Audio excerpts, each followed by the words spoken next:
নমস্কার, ঋষার রান্নাঘরের আরও একটা নতুন পর্বে সবাইকে আবারও অনেক স্বাগত। আজকে শেয়ার করছি নিরামিষ ফুলকপির রোস্ট। অল্প উপকরণে সুস্বাদু রেসিপিটি তৈরি হবে। কোনো রকম টক দই, কাজু, পোস্ত, চারমগজ বাটা ছাড়াই এই রকম সুন্দর আর টেস্টি একটা রেসিপি তৈরি হবে। রেসিপিটি আমি আমার মতন করে করেছি, তো সম্পূর্ণ ভিডিওটি দেখার একটা ছোট্ট এবং আন্তরিক অনুরোধ রইল সব্বার কাছে।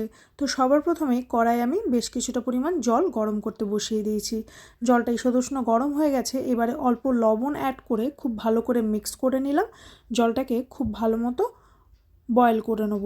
তো এখানে আমি একটা ফ্রেশ ফুলকপি নিয়ে নিয়েছি। ফুলকপির রোস্ট তৈরি করতে গেলে লক্ষ্য রাখতে হবে ফুলকপিটা একদমই ফ্রেশ হতে হবে, তাহলে এর টেস্টটা না অনেকটাই বেড়ে যায়। কারণ আমি এই ফুলকপির রোস্টটা কোনো রকম এক্সট্রা মশলা ছাড়াই খুব অল্প উপকরণে তৈরি করি। তো এবারে আমি খুব বড় বড় ফুলকপিগুলোকে কেটে নিয়েছি। ফুলকপির টুকরোগুলোকে এবারে খুব ভালো করে জলের মধ্যে অ্যাড করে মিক্স করে দিয়ে লো টু মিডিয়াম ফ্লেমে এটাকে 8 থেকে 10 মিনিট মতো বয়েল করে নেব। তো এই অবস্থায় দেখুন ফুলকপিগুলো প্রায় 8 থেকে 10 মিনিট মতো বয়েল হয়ে গেছে। এবারে এটাকে আমি ভালো করে একবার ধুয়ে নিয়ে জল ঝরিয়ে নেব। এবারে আমি কড়াইয়ের মধ্যে 2 টেবিল চামচ রিফাইন্ড তেল গরম করে নিয়েছি। আমি রান্নাটা রিফাইন্ড তেলে করছি, আপনারা চাইলে সর্ষের তেল কিংবা ঘিতেও করতে পারেন। এবারে অল্প কাশ্মীরি লঙ্কার গুঁড়ো অ্যাড করে দিয়ে ফুলকপিগুলোকে আমি দিয়ে দেবো আর খুব ভালো করে মিক্স করে নেব। তারপরে লো টু মিডিয়াম ফ্লেমে ফুলকপিগুলোকে একটু কালার আসা অবধি, মানে একটু পুড়ে পুড়ে যাবে এই রকম হওয়া অবধি খুব ভালো করে ভেজে নেব। তো এই দেখুন কয়েকটা ফুলকপির গায়ে এরকম পোড়া পোড়া দাগ হয়ে গেছে। তো এটা একদম পারফেক্ট।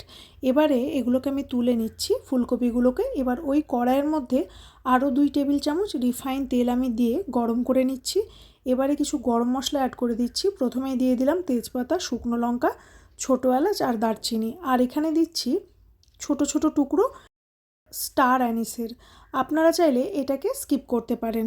এবারে খুব ভালো করে সমস্ত মশলাগুলোকে একটু ভেজে নেবো সময় নিয়ে। খুব ভালো মতো গন্ধ বেরিয়ে গেলে এবারে এর মধ্যে অ্যাড করে দেবো একটা বড় সাইজের টমেটো। আমি টমেটোটাকে মিক্সিং জারে পেস্ট করে নিয়েছিলাম। আর অ্যাড করে দিচ্ছি কিছুটা পরিমাণ ফ্রেশ মটরশুঁটি। তারপর সমস্ত কিছুকে খুব ভালো করে মিক্স করে নিয়ে ঢাকা দিয়ে এটাকে 3 থেকে 4 মিনিট মতো রান্না করে নেবো। এই অবস্থায় মটরশুঁটিটা মোটামুটি 50% মতো রান্নাও হয়ে যাবে।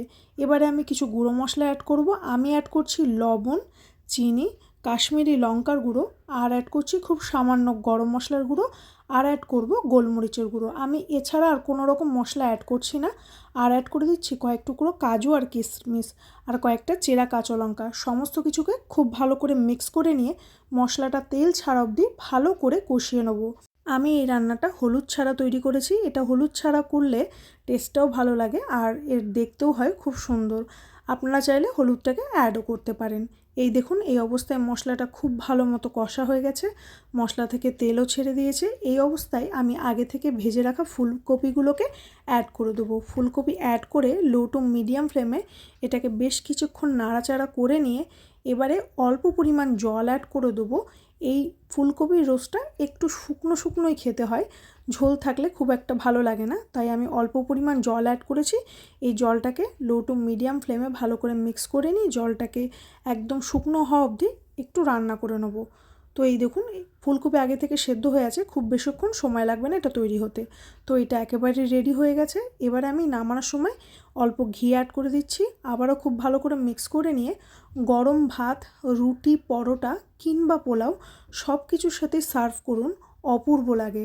আপনারা চাইলে অল্প একটু ধনেপাতা কুচিটাকেও অ্যাড করতে পারেন। গরম গরম ভাতের সাথেও নিরামিষের দিনে জাস্ট জমে যায়।